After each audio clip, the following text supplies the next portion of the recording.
Assalamualaikum warahmatullahi wabarakatuh. Halo kawan bijak, jumpa lagi di Tebet Bijak, Tebet Bicara Pajak. Bersama dengan saya Aini Fitriani, penyuluh pajak KPP Pratama Jakarta Tebet. Senang sekali bisa menyapa kawan bijak semuanya yang lagi ada di rumah, di kantor, di jalan, atau lagi hangout sama teman-temannya terus ngeliat beranda YouTube ada dari Pajak Tebet. Senang sekali bisa berjumpa, semoga selalu dalam keadaan yang sehat walafiat. Amin, amin ya robbal alamin. Nah, kawan bijak semuanya, mungkin di episode yang sebelumnya, kawan bijak sudah melihat terkait dengan tata cara bagaimana permohonan surat keterangan bebas atas pajak penghasilan tanah dan atau bangunan yang ada di atas ini nih kawan bijak semuanya. Nah, ini kita mau ngelanjutin lagi dari episode yang sebelumnya. Dan tentunya tidak sendirian, selalu bersama dengan Mbak Wike yang cantik yang habis konser katanya kemarin. Halo Mbak Wike, silakan nyapa dulu kawan bijak semuanya. Halo Mbak Aini, halo kawan bijak semuanya. Alhamdulillah kita bisa bertemu lagi di podcast selanjutnya. Kali ini kita mau membahas apa lagi ya Mbak Aini? Kelanjutannya di episode sebelumnya tuh Mbak Wike. Kan kalau di episode sebelumnya kita udah bahas terkait dengan ternyata pajak penghasilan atas tanah dan atau bangunan ini ada yang mendapat pengecualian. Betul. Untuk salah satunya adalah untuk waris dan juga hibah. Hibah yang satu garis lurus satu derajat. Nah, di mana di episode sebelumnya sudah dijelaskan untuk terkait dengan tata cara pengajuannya, yang mana bisa dilakukan secara langsung melalui pos atau jasa ekspedisi tercatat dan juga secara elektronik. Kemudian juga di episode sebelumnya sudah dijelaskan terkait dengan persyaratan formal dan juga materialnya Mbak Wike ya. Apa aja ya Mbak ini kemarin? Berarti untuk formalnya harus ada surat pernyataan hibah apabila itu SKB-nya atas hibah. Kemudian surat pernyataan waris apabila memang permohonan SKB tersebut diajukan atas waris. Dan persyaratan dokumen pendukung lainnya yang memang dibutuhkan oleh peneliti untuk mengakurasi terkait dengan permohonan SKB yang diajukan, seperti dokumen kepemilikan, kemudian SPPT, terus akta hibah, kartu keluarga, akta kelahiran. Apabila itu atas waris berarti harus ada surat pembagian dan surat pembagian pernyataan waris. Gitu. Oke, jadi sudah dijelaskan terkait dengan permohonan atau persyaratan yang diajukan baik secara formilnya. Kalau untuk yang materialnya, Mbak Wike apa aja harus dipenuhi nih oleh kawan bijak semuanya? Ya, untuk persyaratan materialnya kita kan juga perlu mengecek nih terkait dengan pemenuhan kewajiban dari yang mengajukan permohonan SKB hibah, yaitu kita harus melakukan pengecekan terhadap apakah wajib pajak ini sudah melaporkan SPT tahunan untuk 2 tahun pajak terakhir dan SPT masa PPN apabila wajib pajak tersebut memang PKP untuk 3 masa pajak terakhir yang menjadi wajibannya. Serta wajib pajak tersebut harus sudah tidak memiliki utang pajak untuk seluruh jenis pajak. Oke, jadi sudah harus lapor SPT tahunan 2 tahun pajak terakhir, kemudian 3 masa pajak terakhir apabila wajib pajaknya merupakan PKP dan juga sudah melunasi seluruh utang pajak atas semua jenis pajak yang menjadi kewajibannya. Wah, nah kemarin dari permohonan-permohonannya tersebut yang tadi sudah dijelaskan baik secara formil dan juga pemenuhan kewajiban perpajakan yang harus dipenuhi oleh kawan bijak semuanya dalam pengajuan SKB waris ataupun hibah dapat diajukan secara langsung atau mengirim pos ke KPP sesuai dengan yang NPWP terdaftarnya atau domisili atau tempat tinggal si pemohon. Nah, kan cara pengajuannya ada 3, yang 2 sudah dijelasin nih Mbak Wike, tinggal 1 lagi nih, yaitu pengajuan SKB PPHTB yang secara elektronik Ternyata atau bisa online. ya. Yang ternyata DJP ini sudah semakin maju. Sudah pengen memberikan fasilitas yang terbaik untuk wajib pajaknya. Yang mana sekarang udah zamannya digitalisasi ya memang Betul. ya Mbak Wike. Jadi bukan cuma tentang pelaporan SPT yang secara online, ternyata juga ada permohonan SKB PPHTB atas waris dan atau hibah yang ternyata bisa diajukan secara elektronik atau online. Waduh, memang benar-benar terbaik nih layanannya DJP ya Mbak Wika. Amin. Amin. Semoga terus bisa memberikan layanan terbaik untuk kawan bijak semuanya. Ya, yang pastinya memudahkan ya. Kalau misalnya kawan bijak lagi ada di mana, lagi ada di luar kota misalnya, terus ternyata aduh saya tidak menemukan jasa ekspedisi di dekat lokasi tempat saya berada saat ini. Wah, bisa langsung mengajukan secara online melalui djponline.pajak.go.id. Nah, mungkin boleh dijelaskan dulu nih kepada kawan bijak Mbak Wika terkait dengan tata cara pengajuan permohonan SKB waris dan atau hibah yang diajukan secara elektronik. Silahkan Mbak. Ya, jadi untuk bisa mengajukan permohonan SKB PPHTB secara elektronik atau secara online itu ada di satu alamat yang mana ini pasti kawan bijak hafal deh kayaknya. Karena alamatnya ini satu ini di djponline.pajak.go.id. Nah, nanti kawan bijak bisa login terlebih dahulu di situ. Cara loginnya sama kayak kalau kita mau lamar SPT tahunan Mbak ini. Kita masukkan NPWP atau NIK terlebih dahulu, kemudian kita masukkan password DJP online. Password ya, bukan Evin. Berarti kalau misalnya yang belum punya akun DJP online belum punya akun DJP online, berarti harus aktivasi terlebih dahulu, harus registrasi terlebih dahulu. Untuk registrasinya yang pertama ya jelas dong harus punya Evin. Kemudian apabila sudah punya Evin, bisa langsung registrasi. Di bawah tampilan menu login itu ada tulisan belum registrasi, silahkan registrasi di sini. Itu bisa diklik di situ. Bisa diregistrasikan NPWP-nya terlebih dahulu di akun DJP online. Oke, kalau misalnya cara untuk mendapatkan EV-nya gimana nih Kak Mbak Wika? Mungkin ada kawan bijak yang lupa nih, aduh saya lupa EV saya di mana, mungkin password DJP online saya lupa, terus mungkin ada juga yang saya belum punya EV nih dari semenjak saya punya NPWP, cara pengajuannya tuh gimana Mbak Wika? Oke, cukup mudah sekali untuk pengajuan EVIN ini bisa dilakukan di semua KPP terdekat, bukan di KPP terdaftar. Jadi misalkan sekarang terdaftarnya ada di Jawa Timur, tapi sedang di Jakarta, itu tidak perlu jauh-jauh ke Jawa Timur, tapi bisa pengajuan EVIN di KPP terdekat, bisa di seluruh KPP. Harus datang ya, nggak bisa diwakilkan.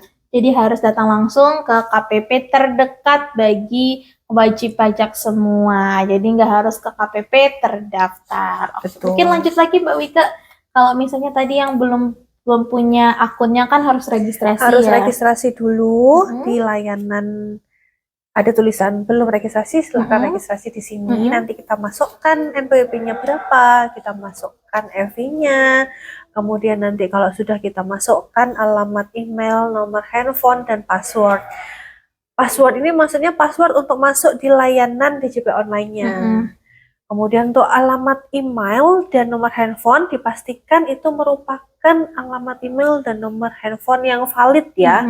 Karena itu nanti yang istilahnya itu adalah profilnya wajib pajak, jadi alamat email dan nomor HP itu ya yang akan dibawa kemana-mana.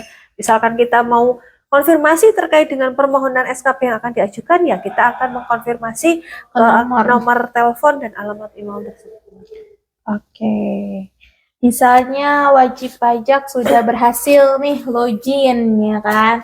Terus gimana tuh caranya saya bisa buat mengajukan SKB PPHTB secara online-nya Mbak Wika? Jadi untuk bisa mengajukan permohonan SKB PPHTB secara online itu bisa diajukan di DJP online. Ini anggap aja kita sudah masuk di akun DJP online-nya wajib pajak ya.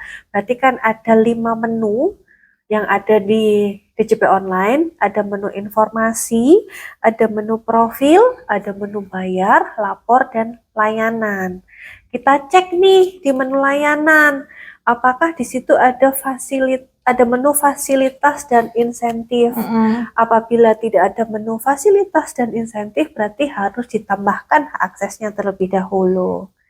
Nah, untuk menambahkan hak akses tersebut ada di menu profil, ada di ubah hak akses. Nanti tinggal dicentang aja yang bagian fasilitas dan insentif. Ya, di bagian aktivasi fitur ya. Oh iya, di bagian aktivasi fitur. Di bagian aktivasi fitur langsung dicentang yang fasilitas dan Betul. insentif. Lalu Biasanya kalau udah dicentang itu kita kan ke logout.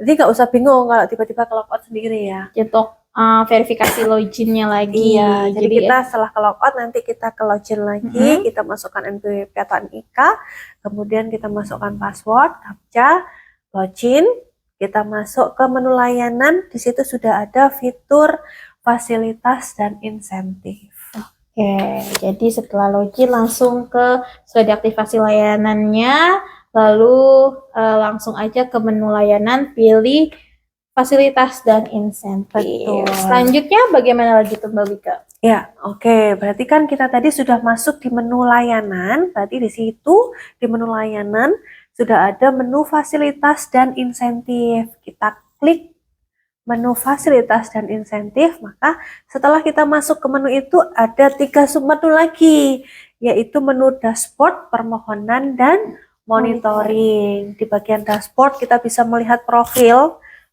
wajib pajak, profil kita, siapa namanya, kemudian NPWP-nya berapa, alamat email dan nomor handphone. Dipastikan alamat email dan nomor handphone itu merupakan alamat email dan nomor handphone yang valid, karena apabila ada hal-hal yang kita butuhkan, kita akan konfirmasi melalui nomor telepon tersebut. Di menu dashboard kita juga bisa melihat permohonan fasilitas atau insentif yang sudah pernah diajukan oleh wajib pajak. Oke. Nah, apabila kita belum pernah, maka di situ akan nol atau Kosong tidak ya. ada riwayat histori permohonan insentif atau fasilitas yang sudah pernah diajukan. Apabila kita akan mengajukan permohonan, berarti yang kita klik adalah menu permohonan. Di menu permohonan nanti ada pilihan jenis fasilitas. Kita klik jenis fasilitasnya apa. Waris atau hibah gitu ya? Iya, kita pilih yang lainnya. Oke. Kemudian di situ nanti kita pilih yang lainnya, kita pilih yang permohonan SKB PPHTP. Karena kan di sini kita akan mengajukan permohonan SKB PPHTP. Jadi kita pilih permohonan lainnya SKB PPHTP.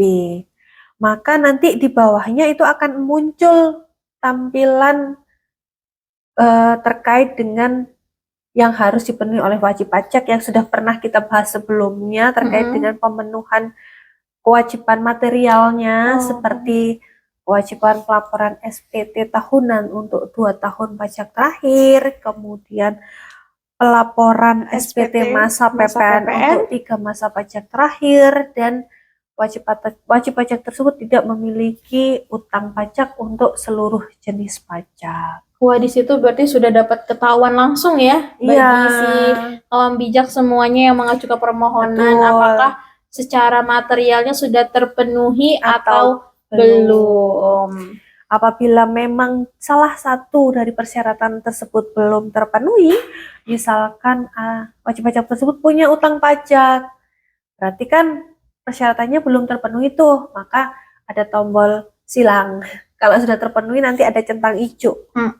Artinya itu berarti permohonan sudah memenuhi, seperti itu. Berarti tapi mungkin perlu diingatkan juga nih kepada kawan bijak semuanya terkait dengan pemenuhan pelaporan SPT tahunan 2 tahun pajak terakhir nih Mbak Wika. Jadi nggak cuman sudah lapornya aja, tapi dicek lagi di daftar harta terkait dengan kepemilikan yang akan diajukan permohonan ya Mbak Wika ya. Karena kan itu tadi ya, untuk pelaporan SPT, pada dasarnya pelaporan SPT kan harus lengkap, benar, dan jelas. Ketika kita akan menghibahkan harta, Berarti kan kita punya harta nih, tapi ternyata kok di SPT-nya nggak ada. Berarti kan SPT-nya tidak disampaikan dengan benar karena masih ada item yang belum dilaporkan dalam SPT tersebut. Iya, jadi harus dicek kembali juga apakah harta yang diajukan permohonan itu sudah masuk ke dalam SPT atau Belum. belum. Jadi seperti itu ya kawan bijak. Jadi tidak hanya melihat dari tabel yang nanti akan terlihat di layar ketika mengajukan permohonan secara online-nya, namun dicek kembali di SPT masing-masing apakah harta yang akan diajukan permohonan SKB baik waris ataupun hibah ini sudah masuk di dalam SPT-nya atau belum. Baik, selanjutnya Mbak Wika. Ya, kemudian tadi kan sudah kelihatan tuh secara materinya terkait dengan pemenuhan kewajiban perpajakan, pelaporan SPT tahunan 2 tahun terakhir, pelaporan PPN 3 masa pajak terakhir, dan tidak memiliki utang pajak untuk seluruh jenis pajak. Di bawahnya itu ada lagi tampilan terkait dengan identitas pihak yang melakukan penyerahan. Misalkan ini kita ambil contoh SKP atas hibah. Berarti di situ muncul keterangan siapa yang melakukan hibah. Di sini kan berarti yang mengajukan berarti kan harusnya pihak yang melakukan pihak yang memberikan hibah. Berarti ya harus di akun yang memberikan hibah. Jadi misalkan Mbak ini akan menghibahkan tanah ke mamanya. Berarti ya pengajuan SKB PPHTB tersebut diajukan di akun DJP online-nya Mbak Aini. Gitu. Berarti identitas pemberi hibahnya itu udah langsung keluar, namanya Aini Fitriani, NPWP-nya berapa. Berarti otomatis juga mungkin hartanya juga atas nama si yang menyerahkan. Betul, ya, hartanya harus atas nama pihak yang melakukan pemberi hibah. Setelah bagian identitas pemberi hibah keluar, di bagian bawahnya itu adalah identitas terkait dengan yang menerima hibahnya. Siapa namanya, NPWP-nya berapa, itu harus diinputkan di bagian tersebut. Kita misalkan dia punya NPWP, berarti harus dimasukkan berapa NPWP-nya. Kalau dia nggak punya NPWP, berarti paling nggak kan pasti punya NIK ya, berarti harus diinputkan NIK-nya siapa, NIK-nya berapa, kemudian secara otomatis akan keluar nama. Kemudian kita bicara terkait dengan pemberi hibahnya sudah, penerima hibahnya sudah, berarti harus ada objek yang dihibahkan. Di situ kita harus mengisi berapa NOP dari objek yang akan dihibahkan. Kemudian, dapat dilihat di mana tuh Mbak NOP-nya? NOP-nya kita bisa cek di SPPT PBB.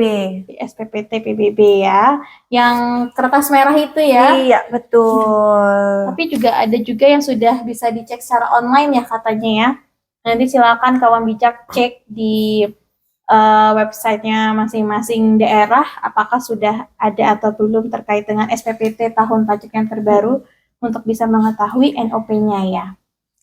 Di bagian identitas atau detail objek pajak yang akan diajukan SKP, kita harus mengisi secara benar, lengkap, dan jelas juga terkait dengan NOP-nya, terkait dengan lokasi objek pajak tersebut. Lokasinya itu mulai dari provinsi, kemudian kabupaten, kecamatannya ada di mana, kelurahannya ada di mana, itu harus diisi secara benar dan lengkap oleh wajib pajak. Kemudian dimasukkanlah alamat jalan apa, objeknya. Kemudian luas tanah dan luas bangunan itu harus diisi juga. Itu juga bisa kita lihat dari luas tanah dan atau bangunan untuk berarti kan sesuai dengan bukti kepemilikan ya. Bukti kepemilikannya dari apa yang dimiliki, misalkan SHM, berarti harus sesuai dengan SHM-nya. Kemudian nilai pengalihannya berapa? Kalau kita bicara terkait dengan SKB, berarti kan nilai SKB hibah, berarti kan dasar pengalihannya itu dari nilai NJOP, total NJOP-nya berapa? Dilihat dari misalkan luas tanah yang ada di SHM 100, NJOP-nya nilainya 100.000. Berarti total NJOP-nya adalah luas tanah dikalikan dengan luas bangunan. Gitu. Kemudian alasan pengajuan SKB-nya karena apa? Bisa karena waris, bisa karena hibah, tinggal dipilih sesuai yang ada di menu layanan tersebut. Kemudian kita isi keterangan sesuai dengan istilahnya itu diisi dengan sesuai selengkap-lengkapnya oleh wajib pajak, misalkan hibah dari orang tua ke anak atas nama ini. Iya. Istilahnya intinya itu harus diisi sesuai dengan yang sebenar-benarnya selengkap-lengkapnya. Oke, kemudian setelah diisi semua hal yang diminta itu, apalagi Mbak yang harus dilampirkan atau diisi lagi? Nah, tadi kan ada persyaratan utama tuh yang harus dilampirkan oleh wajib pajak terkait dengan surat pernyataan. Karena ini kita ambil contohnya adalah SKB hibah, berarti yang harus diupload paling utama adalah surat pernyataan hibah, yang mana formulir terkait dengan surat pernyataan hibah itu dapat diunduh di lampiran Peraturan Direktur Jenderal Pajak Nomor 8 Tahun 2023. Karena kan mungkin terkait dengan attachment-nya ada pembatasan ini ya, size kuotanya. Jadi apabila memang terkait dengan dokumen kelengkapan lainnya, itu mungkin bisa disampaikan menyusul aja kali ya. Tapi utamanya harus ada surat pernyataan hibah. Oke, mungkin nanti dari pihak peneliti juga akan mengecek lagi terkait dengan kelengkapannya ya. Kalau sudah semua diupload dokumennya dari surat pernyataan hibahnya atau warisnya, sudah diupload dokumen-dokumen lain pendukung yang sudah diupload di dalam DJP online, lalu tinggal disubmit. Nanti ketika disubmit, berarti kan itu udah langsung keluar tuh secara otomatis bukti penerimaan suratnya. Dan pasti akan secara otomatis keluar juga di dashboard. Pasti akan keluar kayak history permohonan kita. Selain itu kita juga bisa, sama nih kayak PBK, kita bisa melakukan tracking terhadap permohonan yang sudah kita ajukan, permohonan SKB PPHTP yang sudah kita ajukan. Sudah sampai mana? Oke, berarti sudah sangat jelas ya bahwa terkait dengan pengajuan PPHTB, SKB PPHTB secara online, tata caranya tadi sudah dijelaskan sama Mbak Wike. Dan ternyata nanti akan ada bukti penerimaan surat. Ingat ya, masih bukti penerimaan surat. Bukan SKB-nya, hasil SKB-nya, karena prosesnya masih tetap sama ya Mbak Wike? Kita harus melakukan penelitian terlebih dahulu terhadap permohonan SKB PPHTP yang akan diajukan. Untuk jangka waktunya juga sama seperti permohonan yang diajukan secara langsung ke KPP atau permohonan yang disampaikan melalui pos. Jangka waktunya adalah maksimal 3 hari sejak permohonan tersebut diterima secara lengkap.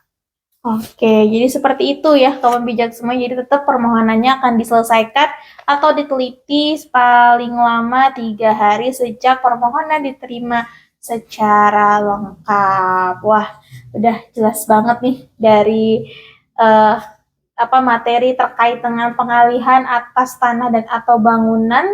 Itu sudah lengkap ya Mbak Wike. Jadi 2 video ya. 3 Mbak Wike jadinya, sama yang di materi sebelumnya di akhir tahun 2023 waktu itu.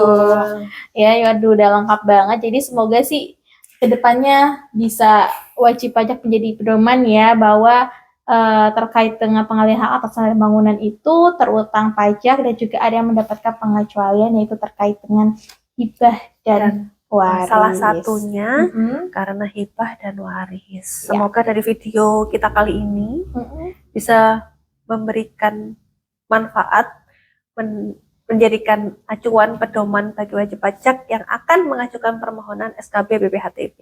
Apalagi ada yang baru ya Mbak Wike, yaitu pengajuannya bisa secara online. Nah, kan kalau pengajuan secara online ini Mbak Wike harus memasukkan NPWP ya, berarti di DJP online. Berarti bagi yang belum punya NPWP gimana Mbak Wike? Apabila belum punya NPWP ya berarti belum bisa mengajukan SKB PPHTP secara online. Berarti hanya bisa melalui secara langsung ataupun melalui pos atau jasa ekspedisi ya. Seperti itu ya kawan bijak semuanya. Aduh, ternyata sudah hatam nih terkait dengan PPh atas pengalihan tanah dan atau bangunannya.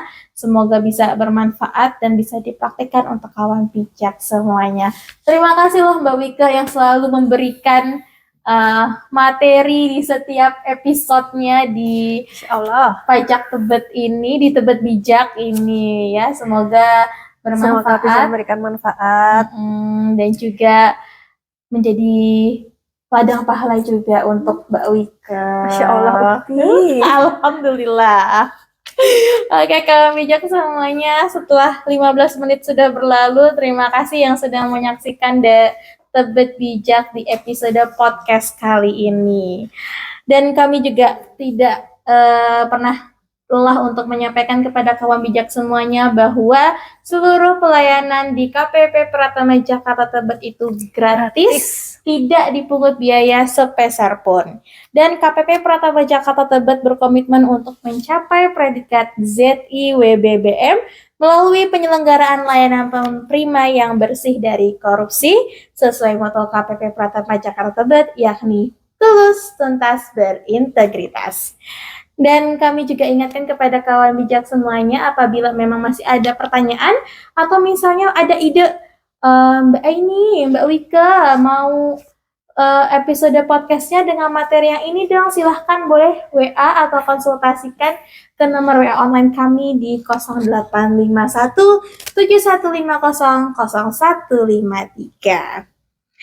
Jangan lupa untuk like, Komen, subscribe, share, dan klik tombol lonceng untuk mendapatkan video terbaru dari kami.